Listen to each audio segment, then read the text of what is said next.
breaking news. The MVP is, say it with me, Shane Bieber. I predicted Frank. All right, time now for the nightcap. The stories you'll be talking about tomorrow, like this one. The Frenchman who failed to cross the English Channel on his jet-powered hoverboard finally succeeds this next time around. Also caught on camera tonight, an officer's training saves the life of a 3-week-old baby in Sandusky. The police chief releasing the video today. U.S. Marshals now involved in a shoplifting case. Officials releasing information about what happened before Jaquan Jones took off from police at the Beechwood Place Mall. 9 dead, 27 injured. The family of the people who tragically lost their lives in Dayton will never be the same. One man will never forget the text he got letting him know his cousin was killed in the rampage. 19 News cameras in the courtroom tomorrow for when the mother of Giaga's child is set to face a judge. Gail Eastwood Ritchie, arrested in June for the murder of her newborn child back in 1993. The baby's body was found on the side of a Geauga County road. She pleaded not guilty. You can look for our live coverage starting at 3 p.m. on our app and Facebook page.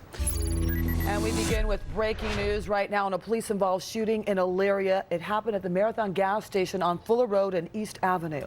And I just spoke to an employee of that gas station. He told me officers told the passenger repeatedly to get out of the car with his hands up. Our other top story, a man brutally attacked inside a Subway with a crowbar, and it was all caught on camera right there. Yeah, tonight police still looking for the people who sent him to the hospital. Well, it certainly does look beautiful, but I've got to tell you, we've had a steady stream of snow out here in Westlake for about 10 hours or so. In fact, I have my good old measuring stick out. It's about 6 inches or a little bit more than that. But really what we're feeling is the wind and the snow kind of pelting your face. Bridezillas are just a common courtesy. The request that has some wedding guests turned off.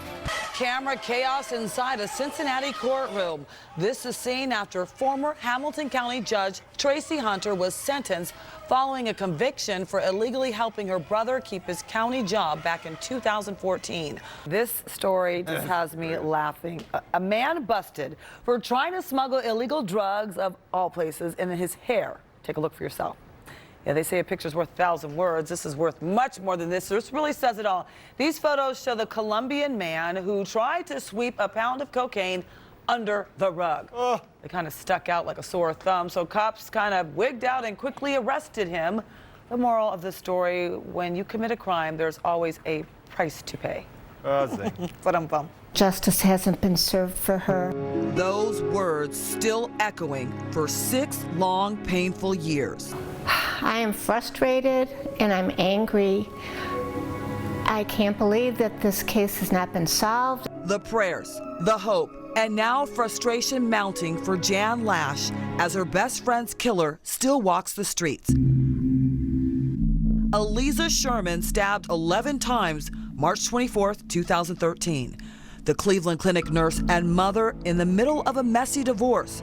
She was on her way to meet with her attorney on a Sunday afternoon in downtown Cleveland. The killer spotted on this grainy surveillance video running from the scene. It was thought out ahead of time. They wanted her dead. Do you know who that person or persons, is in your mind? I have thoughts, but I really... You're hesitant. I'm hesitant, absolutely. Why, after 6 years, are you hesitant? Well, because I can't do anything about it.